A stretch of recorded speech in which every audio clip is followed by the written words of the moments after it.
involved with the world of storytelling? Because the way you tell stories invites you straight into the story. It captures you straight away. How did you perhaps develop that skill? It's a strange one, Christian. It really is. I can remember many years ago, I used to do a lot of acting. I was blessed to be in a lot of television programs and a lot of stage stuff and things like that. But as a lot of people do, I fell into a regular job. I became a police officer, believe it or not. And while I was a police officer, I started to work shift patterns. And when I was working shift patterns, I couldn't be in the same place at the same time every week. So I had to start doing stuff on my own. So I started getting bookings as a Roman soldier. I got great legs, right? In a museum talking to school kids about life in Roman Britain, and it was fab, you know. And I used to do that, and I had a little half an hour patter where I would talk about life in the Roman legions, about the Romans in Britain, types of houses they lived in, that type of thing. But it became more and more apparent that people would turn up, and the teachers would go, "Oh, great, the Roman soldier! You've got them for an hour." And they'd leave the kids with me for like an hour. So all of a sudden, my half hour of material had to be stretched. So I started telling stories, and I told old Greek myths, old Roman myths, and sometimes I'd play a Celt as well. So I do old Celtic myths. And then I started to realize the stories that were just on my doorstep. And um, and that's where it came from, really. It just came from discovering what was out that window, what was out into the forest, and some of the old tales that inhabit Wales. And to me, they grew on me and just came to live in my heart, really. And I started writing them down. I started finding new ones. I started performing them. And it's something that kept me sane in some difficult times, you know, especially in that job. And from there, I developed the podcast. I developed some regular shows that I do, and it's just grown and grown and grown. And now it's something I do a lot, and people seem to like it. So I'm really, really happy with it. It's great. No, it's absolutely wonderful. I mean, the Time Before Times podcast has certainly become a regular listen in the old earphones at work and here at home. And particularly when you want to just turn all your devices off. As weird as that sounds, sometimes you don't want to be watching the TV because your eyes are getting Mm, a bit tired. But to listen mm, to audio, and when you tell a story and you can feel the vibrations and the meaning and the passion mm, with words, it's an entirely different experience. I think audio is just an amazing medium for telling stories with. mm. We'll have a Q&A at the end of this. But Owen, I mean, I guess it's best to introduce you as our wonderful storyteller this evening as we reach the end of October. And Owen, I'll hand it over to you, my friend. Thank you, Christian. Thank you very much.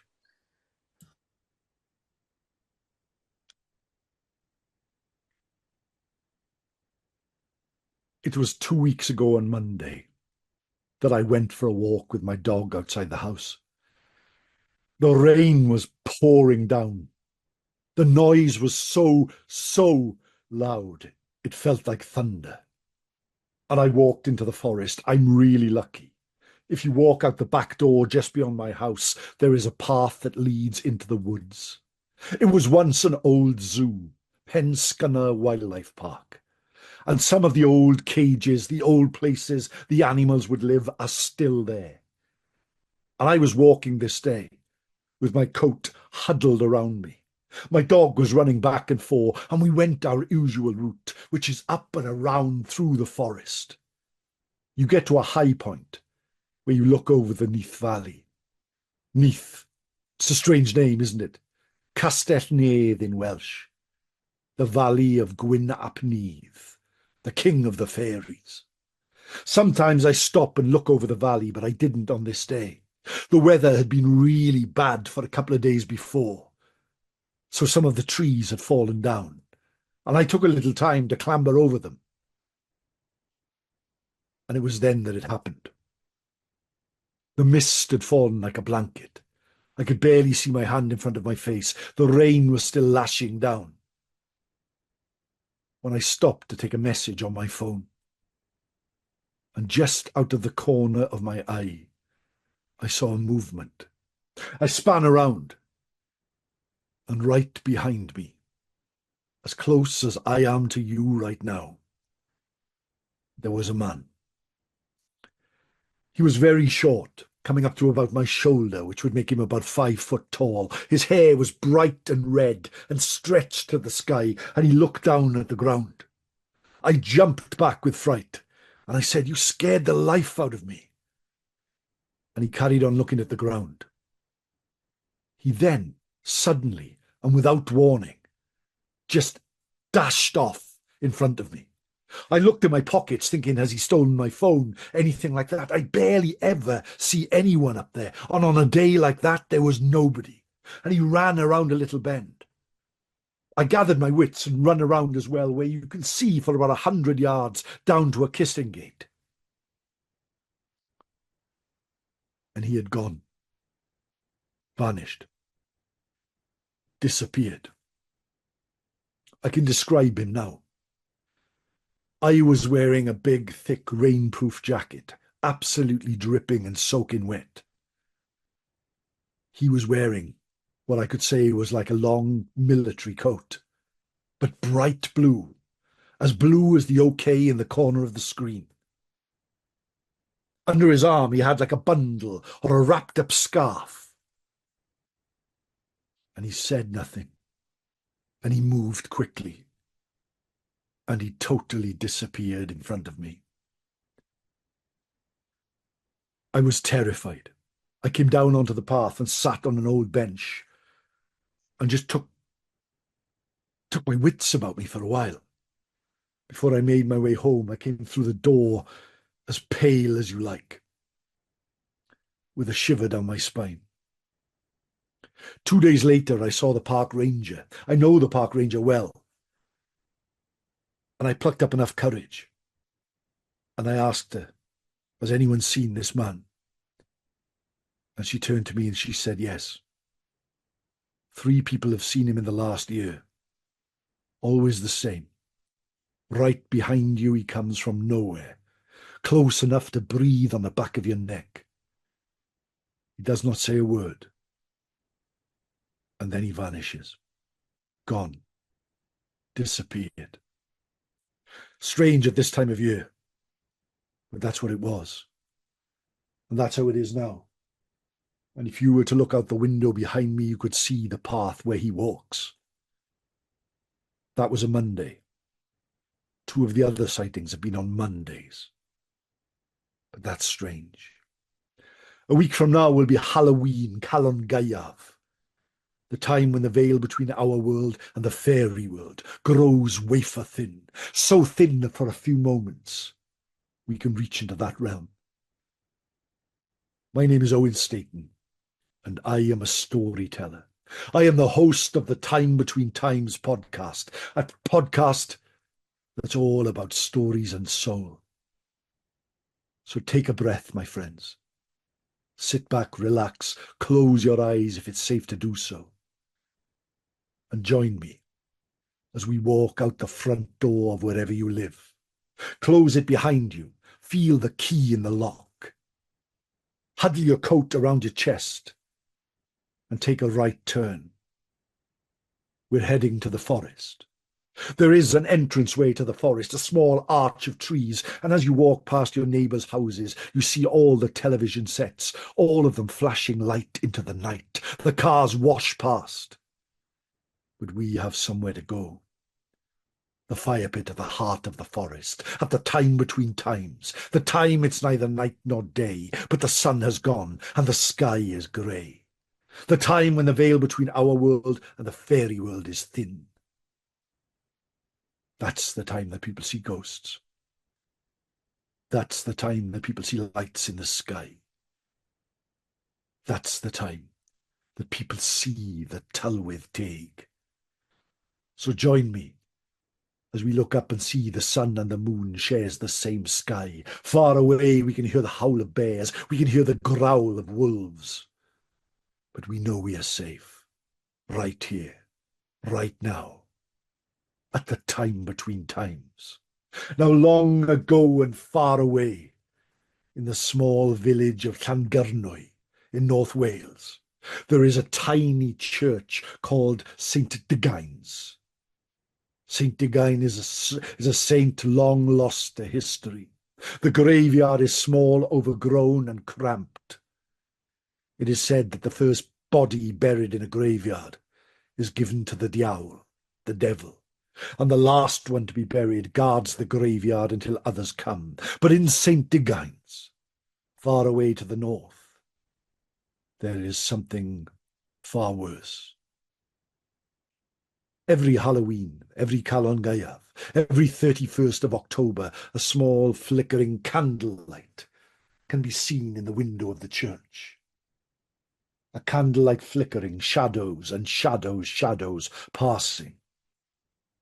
And it's said if you have the courage to go to the church, look through the keyhole, you will see a figure sat in darkness, reading from an ancient old dust-covered tome. He is called the Anglo-Star, the recording angel. And he mutters, and he names, and he shames, and he speaks all the names of those who will perish for the next year.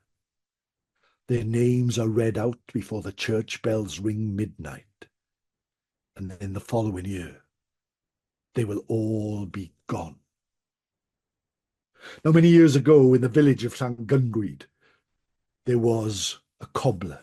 His name was Sion Coch, and he sat with his friends, and they told him of the Anglo-Star.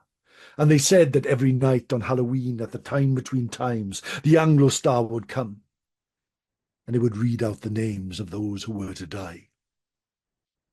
And he said, that is absolutely ridiculous. I have never heard anything like that at all in all my life. I do not believe what you have to say. I don't believe it so much that I am willing to go to the church, and I am willing to enter the church. I am willing to sit on the front of the pew overlooking the altar itself and call for the Anglo-Star to come. And if it does, I will return here the next morning, and I will place 3 gold coins, not 1, not 2, not 4, but 3 gold coins on the table in front of us right now. But if it doesn't come, if it doesn't make an appearance, you are to give me 3 gold coins. A deal was done, hands were shaken, and Sion Coch made his way out into the wind. Every step he took, the night seemed to get colder. Every stride he made, the night seemed to get darker, until he could see the church of St. Degains right in front of him. He opened the churchyard gate. It squeaked and it turned and it cried into the night. And he stepped into the churchyard and started to walk. Every grave he passed, every name he knew, every tomb that had torn and twisted away, until he came to the door. It felt even colder here. He pushed it slightly, and it creaked with a cry that seemed to echo through the ages. And he stepped inside. The candle was flickering. The church was steeped in shadow. He closed the door behind him, and the whole church echoed as only churches can. And then he walked down the aisle. Passing each and every pew, he knew where his family sat. He knew where his wife's family sat. He knew where the lords and the ladies nearby sat. And he sat at the front. He looked at the candle, and the shadows seemed to grow. There were only moments until it would be 12. But then the darkness came. From far away and deep in the deepest pits, it started to twirl and swirl. Like a typhoon from far away, it twisted and tore until the whole church was shrouded in what seemed like a dark cloud. Sion stood up ready to leave. But as he turned around, there was a figure in the doorway, hooded and cowled, as black as the darkest night. It glided along the floor till it stood parallel to where he was, an old book in his hand.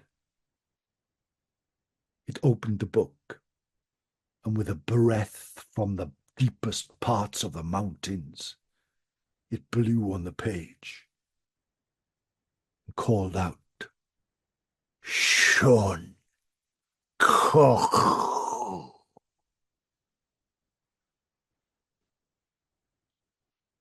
The next day, his friends gathered at the inn. The 3 coins were put on the table, but he didn't come. In their cups and full of courage, they made their way to the church. In they went, and there they found him, sat on the front pew, with 3 coins next to him, as dead can be. He was buried in the churchyard, and although it was 200 years ago, he is still the newest body in that churchyard. So it's said that he still walks it, still guards it, still holds it his responsibility. But at Halloween at Calan Gaeaf, the darkest night of all, if you are brave and you are true and you are pure of heart, you can walk forward, look through the keyhole, and listen to the Anglo Star reading the names of the dead for next year.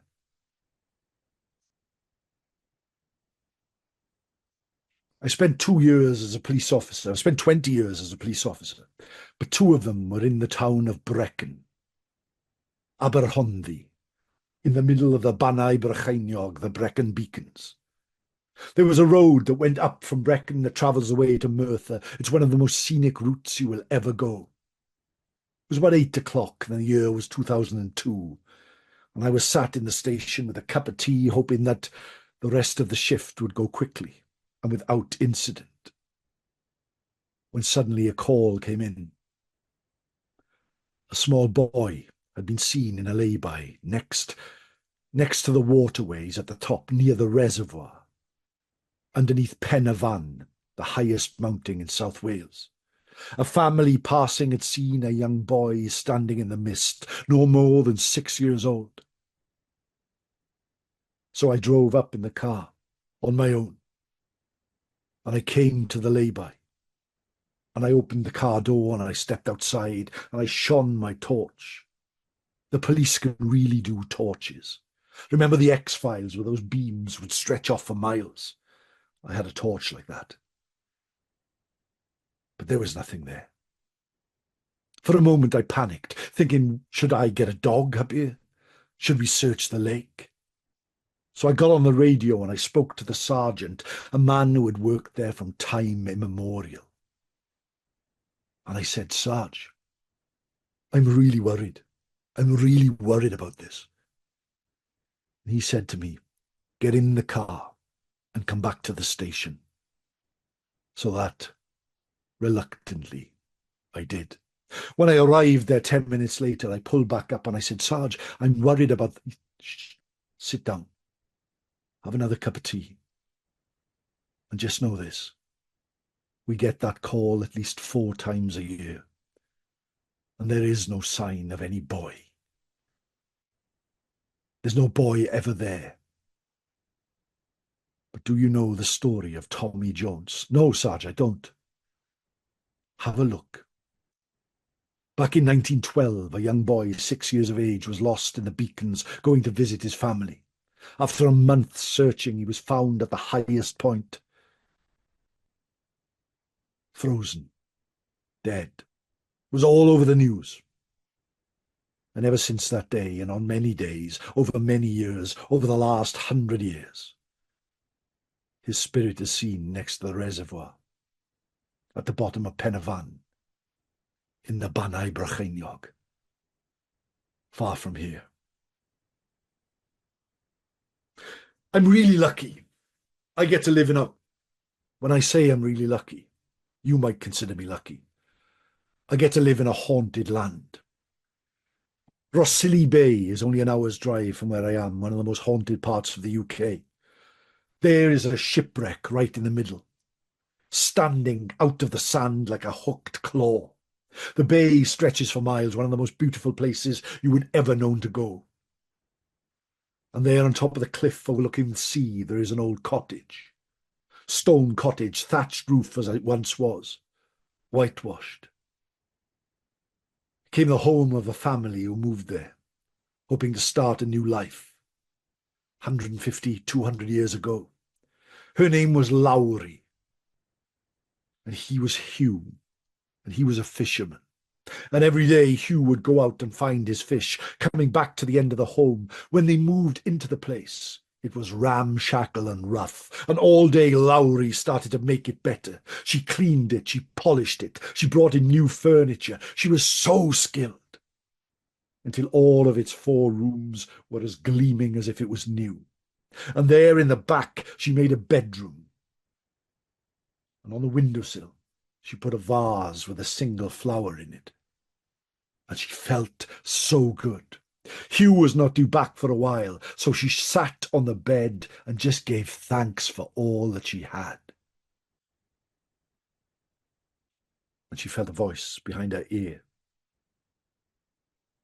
It spoke in a voice as old as the mountains and as capricious as the sea. And it said, "Here yw'r dydd, a here yw'r nos, a here dwi'n aros am arawn." Long is the day, and long is the night, and long I'm waiting for arawn. She felt her blood in her body chill. She felt her hair stand up, and then the vase on the windowsill started to shake. The bed started to shake. The rug she had placed on the floor washed across the ground and hit the wall. And Lowry got up, left, and slammed the door behind her. She leant against the door and slumped to the ground and heard the noises begin. The scraping of the bed on the sound of the floor, the window rattling in its frame, the wind rushing round in the room. She sat there all night and awoke at the next morning at the time between times. And the place was a wreck. She set it up at the night after, the same thing. Here yw'r dydd, a here yw'r nos, a here dwi'n aros am arawn. Long is the day and long is the night, and long I wait for arawn. Days turned to weeks, weeks turned to months.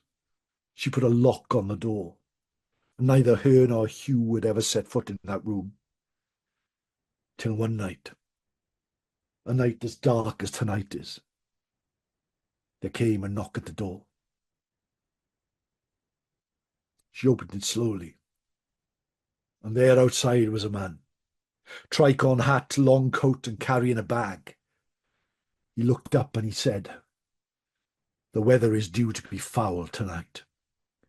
The seas are not meant to be sailed. Could I have hospitality?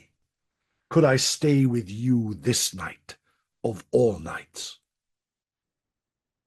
"Of course you can. I have a bowl of cawl. I have ale to drink. All I ask is your name, stranger." "My name is Arawn." He stepped inside. He sat at the back. He ate of the cawl, he drank of the ale. And then he asked Lowry, "Although those in the village may speak gossip, I ask, could I stay this night? I have only one place where you may sleep. It's a room we never use, but you are welcome to it." She unlocked the door and opened it up, and there it was, as pristine and new as it had ever been. Arawn came in and sat on the bed, placed his hat upon it, and said, "I owe you a thanks." And Lowry closed the door and sat with her back to it and waited for the noise. But there was only silence, like the grave, throughout the night until the sun rose the next morning. She opened it, and Arawn was gone. On the bed, a single red rose remained. And the voice, "Here yw'r dydd, a here yw'r nos, a here dwi'n aros am Arawn," was not heard in her lifetime ever again. But that cottage is still there. It still stands overlooking the sea. Windswept and winsome, it's there, with the air and the wind blowing all around it. And it's said, if you go there at the time between times, the time it's neither night nor day, but the sun has gone, and the sky is grey, at the time between times, and you listen ever so closely, you can hear that voice. Here yw'r dydd, a here yw'r nos, a here dwi'n aros am Arawn.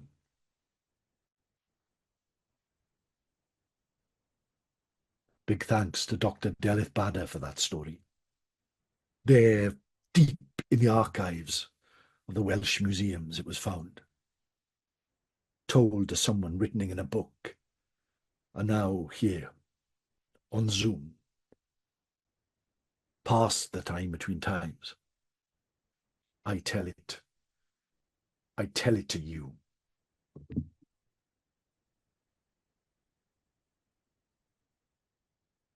In North Wales, there's a house.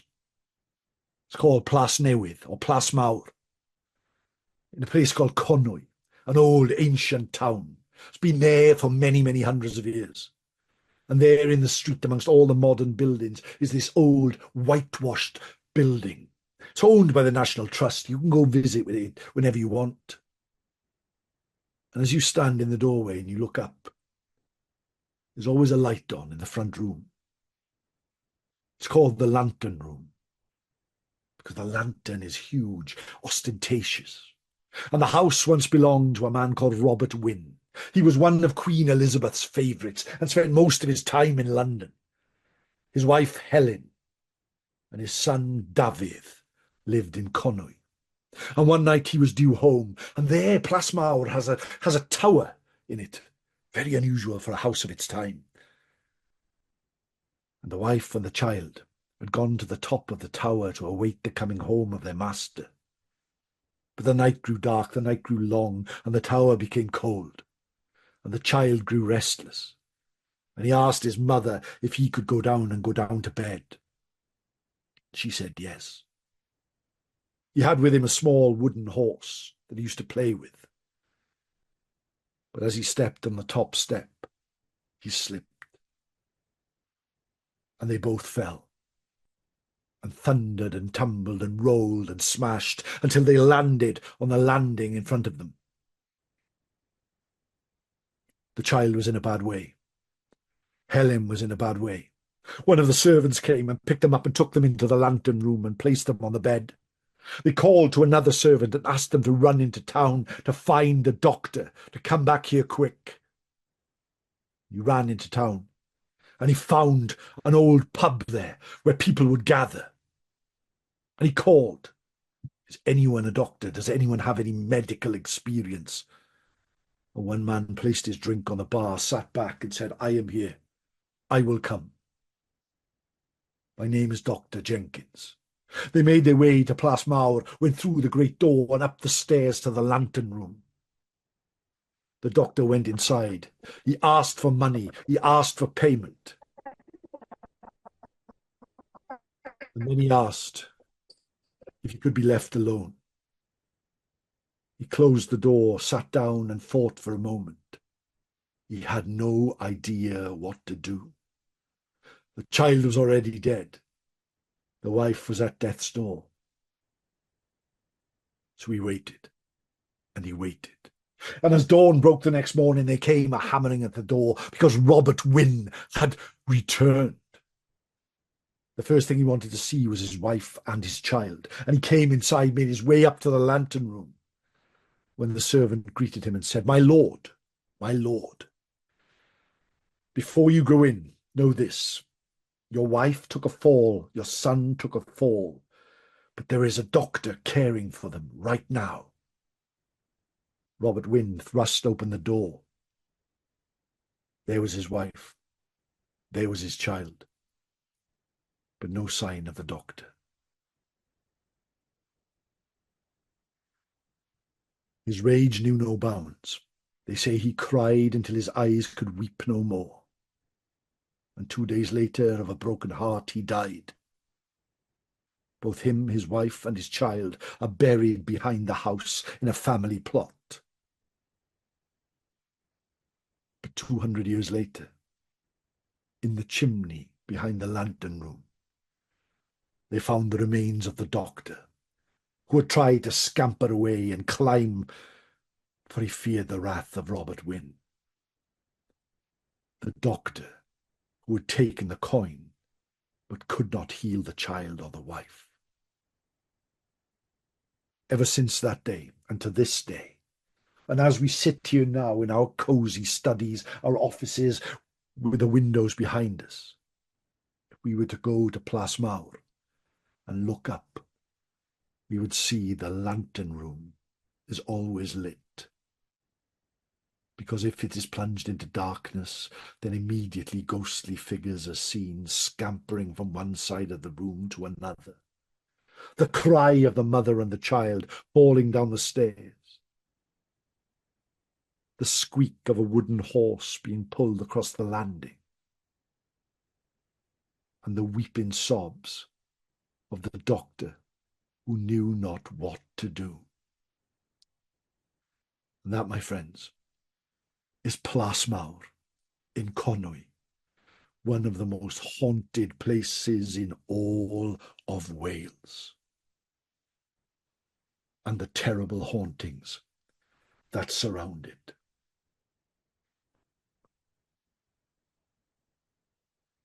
I think in my life, I have seen 6 ghosts, and I never go looking for ghosts. I still don't know if I believe in ghosts, but I have seen 6 ghosts. One of them was only 2 weeks ago, for what I believe. One night I was in the Swansea Valley, driving up from south to north. Police officer sat in the front seat of the police car. We were the only car on the road. My colleague was fast asleep next to me, because that's what police officers do, especially at the middle of the night.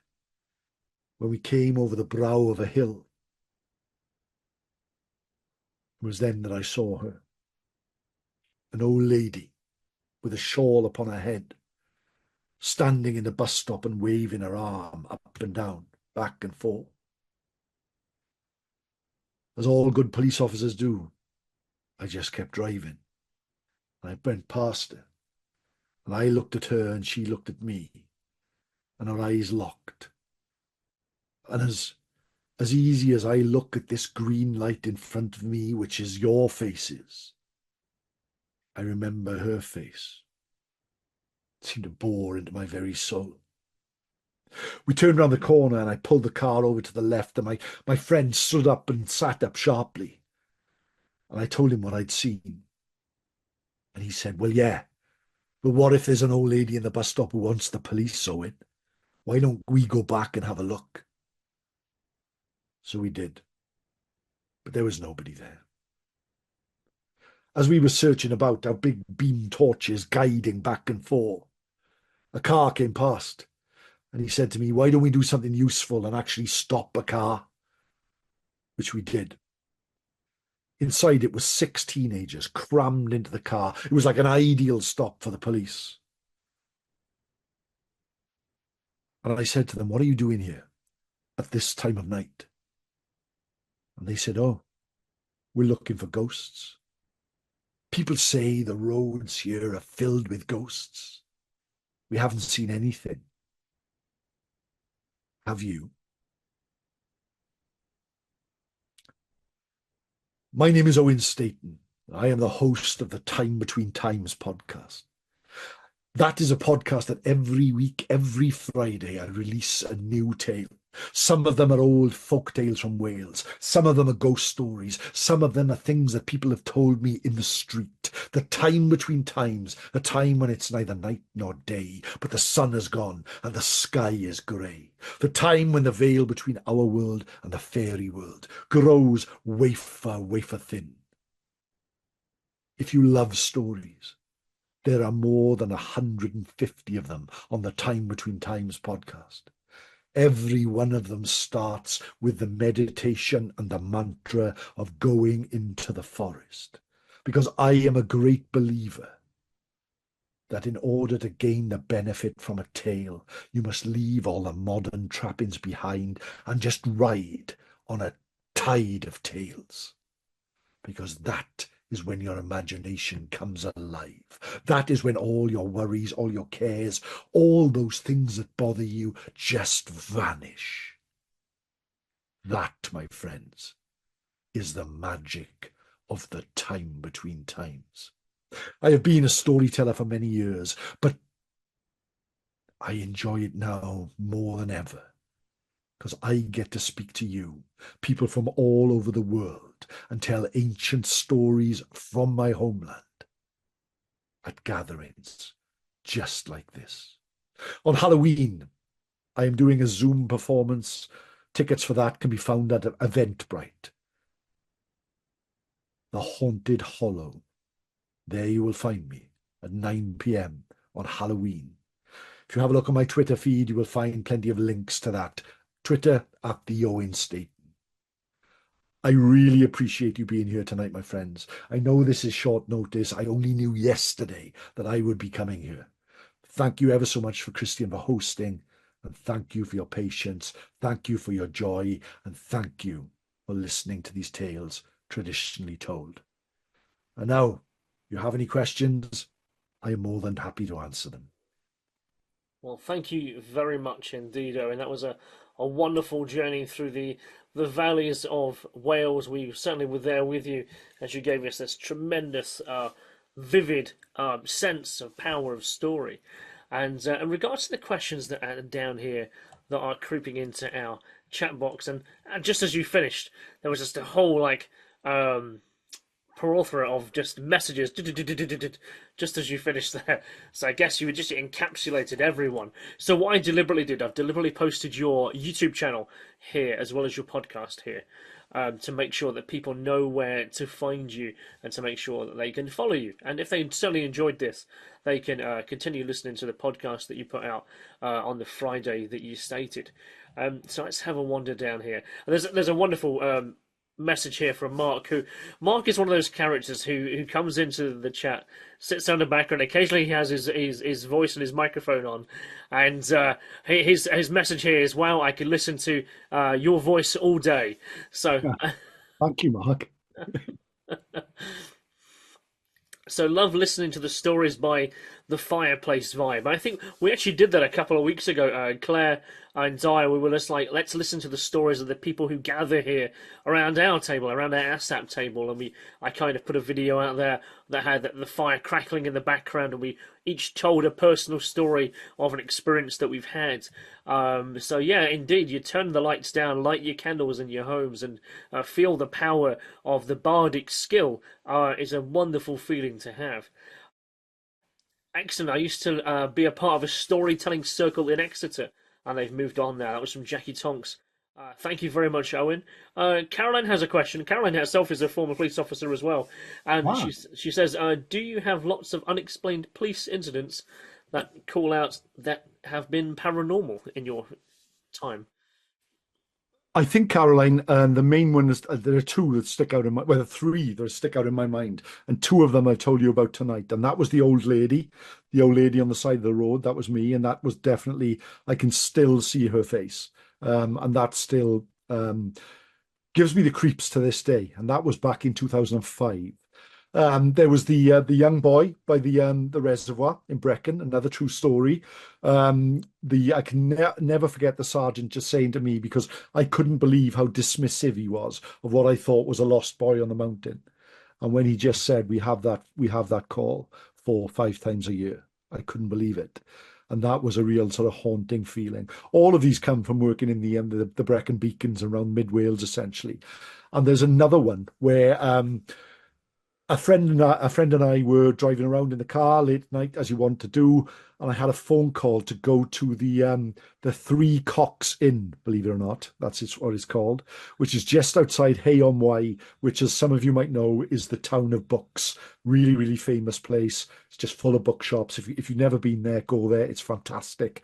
And the Three Cocks Inn is about 2 miles outside of Hay-on-Wye.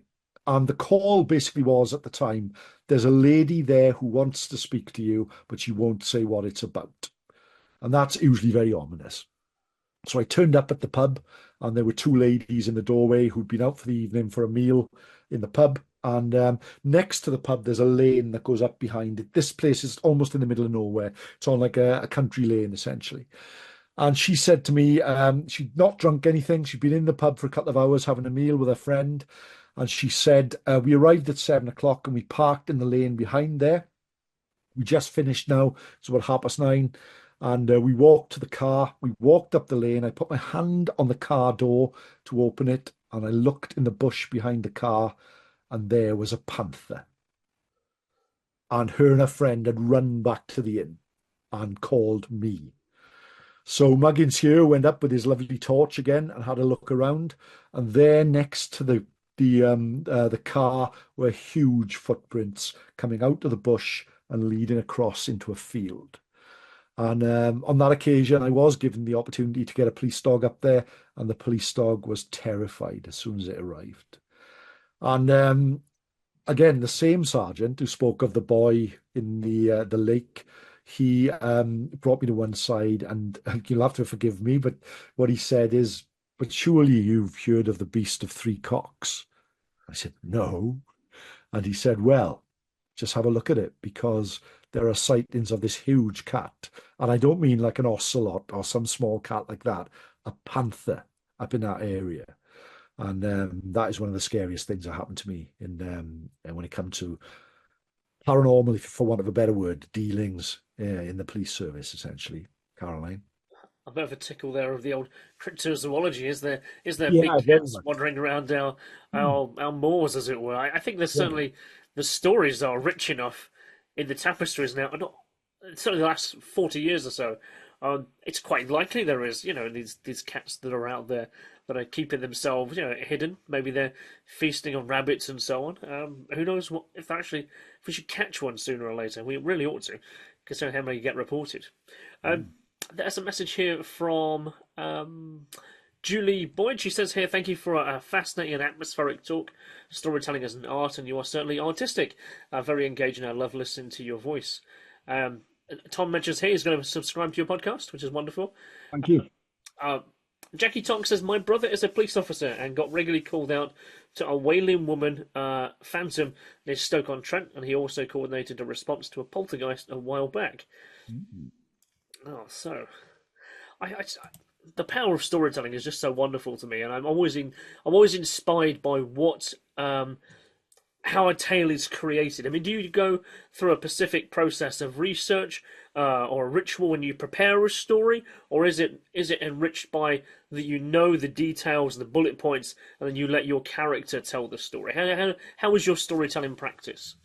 Storytelling practice for me is it's quite different, I think. I know a lot of storytellers will look at a story, research the story, they'll practice it, they'll even write it out. They'll they write lines and lines.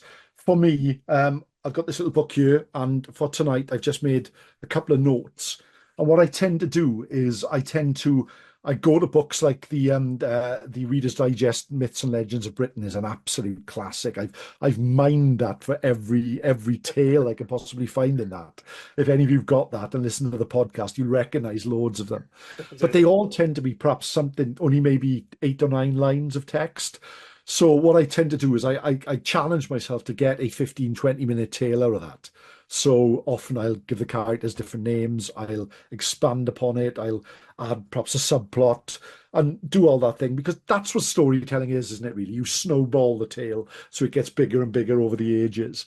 So that's what I do anyways. I tend to I haven't thought of a tale for, I'll do a podcast tomorrow, which I'll release tomorrow night, and I haven't yet thought of it. It's going to be a ghost story because of the time of year that we're at. So I'll have a look in the morning and I'll come up with something. And I always say this. My friend Melanie is here tonight, and we were speaking the other day, and I said I wish I'd spend more time on it occasionally, but I also feel that sometimes storytelling's a very organic thing, and you just go with it. You just go with it. And sometimes I find if I research, I write, I spend more time. It sounds a bit stilted, so I try and be as the traditional tellers of old would be and just tell the story using the atmosphere and let the story guide you because the characters will often speak for themselves, I find. On That that, is, sorry, on that note, then, so do you prefer a traditional story, or do you prefer to create your own? Do you also write stories from a creative yeah, standpoint? my favorite story of all is a story called The Robbers of Penwyllt. Now, I think I told that story when I came on here a few months ago. And it's about two robbers who encounter the Mari Lwyd, which the Yeah. Mari Lwyd is a Welsh Christmas tradition, the horse's skull. And that is set in the Swansea Valley in a town called Ystragynlais, which is a town I happened to police for about 10 years, between 2004 and 2014. And that story is an amalgamation of a story called John Gethin and the Candle, the Mari Lwyd tradition, which happens in the town.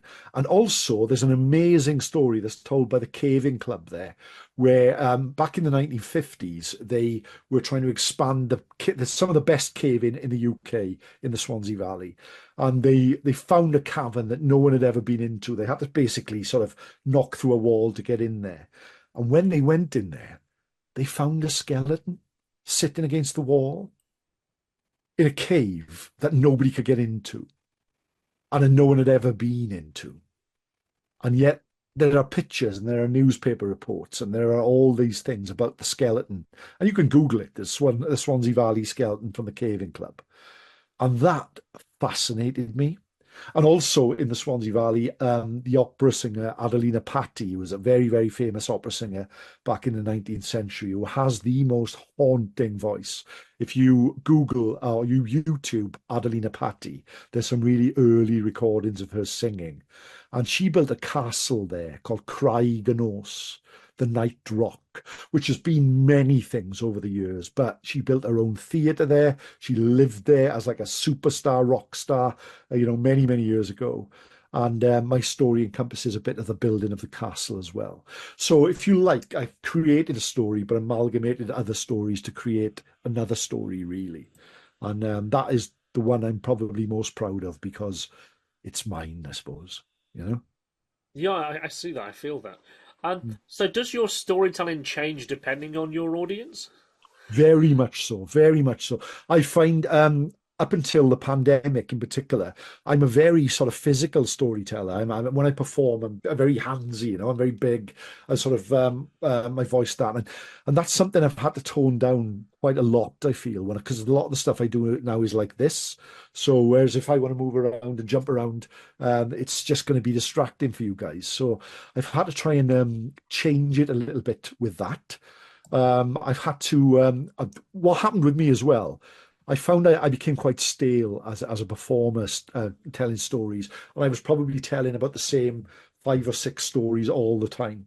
So in the pandemic, I challenged myself. Behind me, just here, there's a chair, and I said every week on a Thursday, I'm going to record myself on a video telling a story, and I'm going to do a different one every week.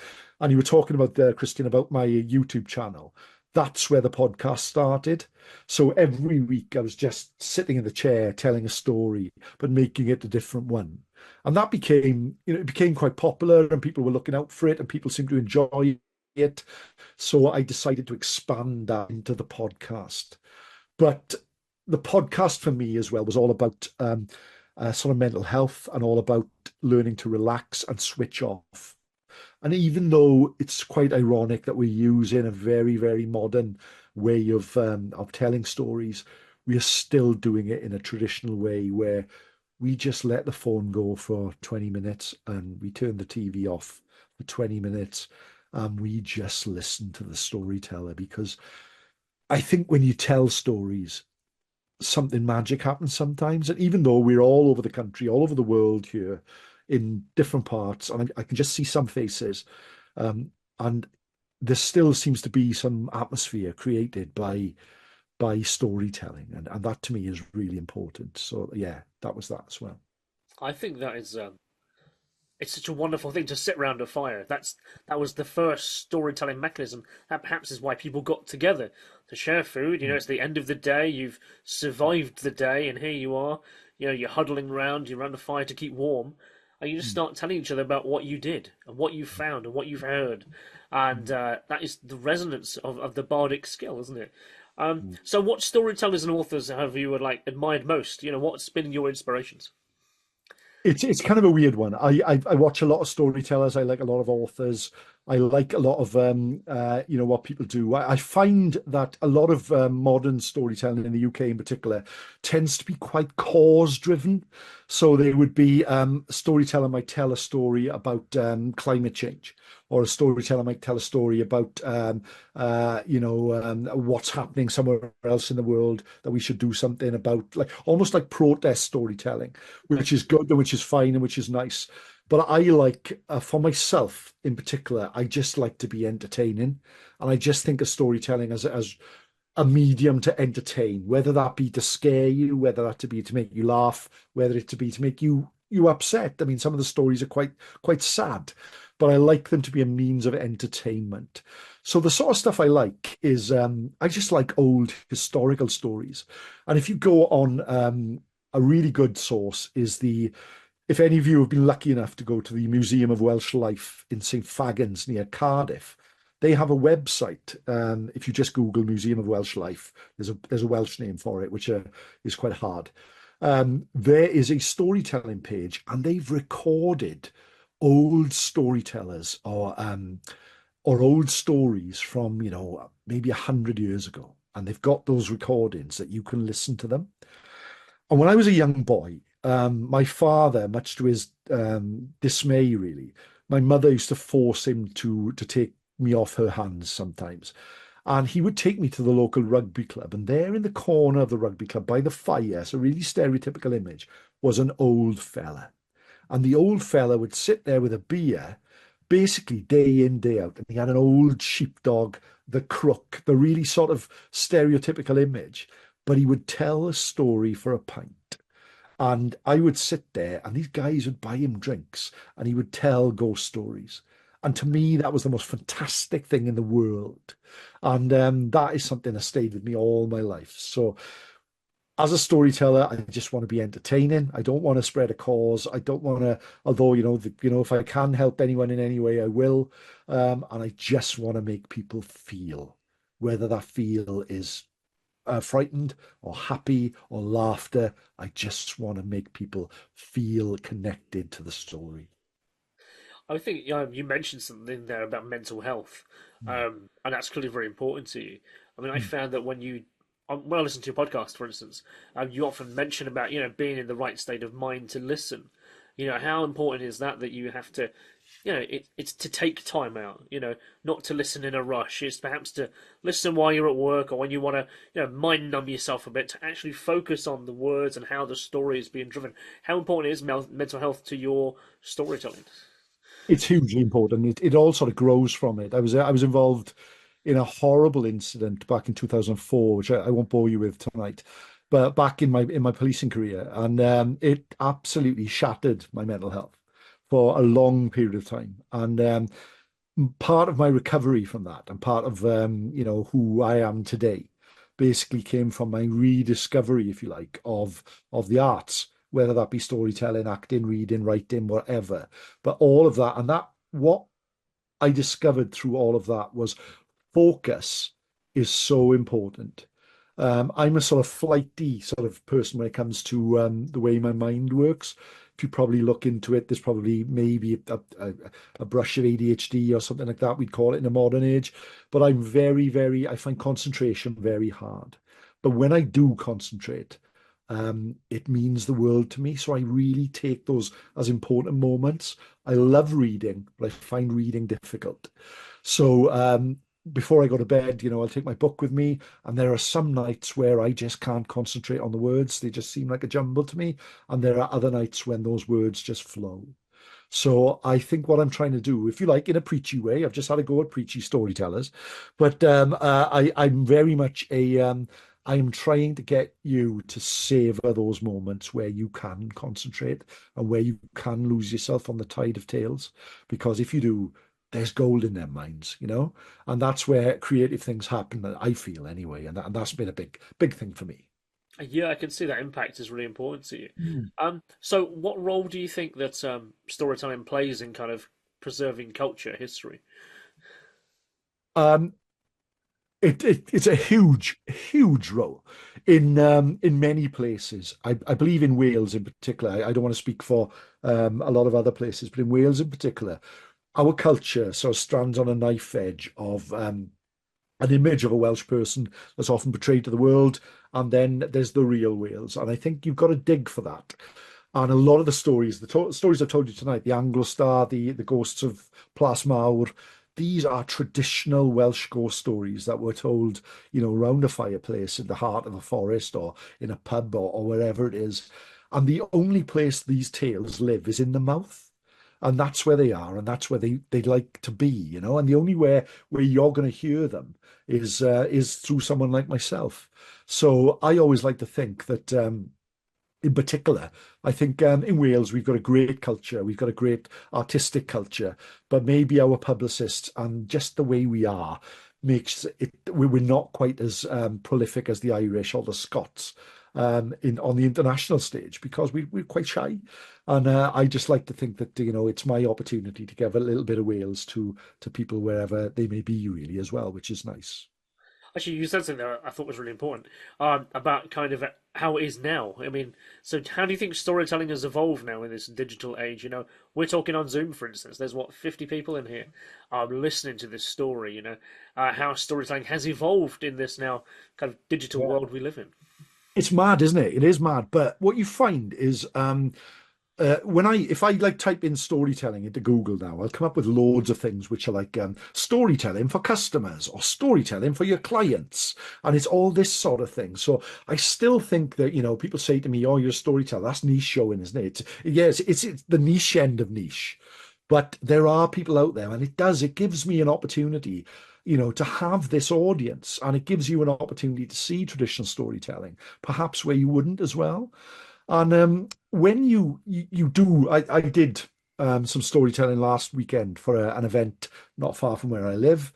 And when you say storytelling, it often attracts, like young children or something like that. And that's what people think it is. They think it's fairy stories. So the parents will bring their young kids and they'll plonk them in front of you, looking to, that they're going to hear Jack and a Beanstalk or something like that. And people are often surprised at the sort of storytelling we've had tonight. And they're surprised at that. And people are often surprised by the power of it. And people are often surprised by it's something they didn't know existed. And that's what I think is good. I think that we are actually getting into new audiences where people might enjoy the medium, might enjoy storytelling, and hopefully come and see it again. Yeah, absolutely, and that's a wonderful. So you mentioned there about you've been to an event, and I know that you've got an event coming up next Friday, Halloween. Do you want to? Sorry, next Thursday. Sorry, next Thursday is the 31st. Do you want to tell Yeah. us a bit more about that? What you've got planned? Yeah, definitely. It's called a gathering at Haunted Hollow, and for the last couple of years, I've literally done a sort of what we're doing tonight. Essentially, I've got a little Zoom presentation where I will give an hour of ghostly talk, ghostly stories, well, all Welsh stories, maybe even some you've heard tonight. And we will do them. I will do them as a presentation, just somewhere where perhaps you can get away from that. What Halloween has become, isn't it? It's become something that's very sort of commercialized. It's been it's very outlandish. But join me just for an hour where we can have some tales. And if you go to, I've got a website. My website is welshstoryteller.com. Time Between Times is there. I'm on Twitter at the Owen Staton, and in all those places you can find a link to the Eventbrite. Or if you go on Eventbrite and just type my name in, you'll find it as well. The Gathering of Haunted Hollow. And I think it's £4 a ticket. So I'm trying not to be expensive for you as well. I think it's good that that happens. You know, it supports you and it supports storytelling. And obviously, we're a big community that has a cross pollination. Whether it be storytellers, whether we like fairies, whether we like ghosts, whether like paranormal, the UFO, the UAP stuff. There is a cross pollination that we actually all enjoy to be taken on an adventure and a story. You know, so and it's been wonderful to share this evening with you. And I'm sure that comes as a thank you from all the rest of the people who have been mentioning how wonderful it has been to have you share this evening with here tonight. So I'd recommend, obviously, you listening on next Thursday. Although I guess, we're not that we're competition next Thursday, but I'm sure we're going to have our own presentation happening. I'm not sure who that is. I'm not sure who Claire has got in the wings for our presentation here of the ASSAP webinar. Of course, ours goes up on YouTube, so and all the different video platforms, so you can listen to ours as well too. So, Owen, I want to thank you for being here tonight. And joining us for this wonderful evening. I've gathered around the fire of storytelling. So thank you very much for joining us tonight. And if there's any other questions anyone wants to throw in there, or any other comments that you want to make to Owen, drop them in the chat now. And we're going to end this. I'll end this in a couple of minutes' time. But no, it's been absolutely wonderful to talk to you and just to catch up. And I know that you're going to be talking to my friend Dylan Knight. You mentioned that in the pre-chat beforehand, so I'm pretty sure he's going to enjoy that. He'll get a kick out of this for sure. So. Yeah, I'm looking forward to that. And thank you guys just for your patience. Thanks for the lovely comments. And it's always a pleasure for me to come to ASSAP and chat with like-minded people. I'd love to be able to do it live one day as well. So that would be great as well. So we can have a nice session sort of live one day, which would be lovely. But thank you, everyone. And thank you, Kristian, for being such a gracious host as well. Okay, hopefully my questions weren't too scary. Oh, not at all. Okay, thank you very much, guys. And we shall conclude this evening, and we'll be in contact very, very soon. Thank you, and have a good evening. Take care, everyone. Bye-bye.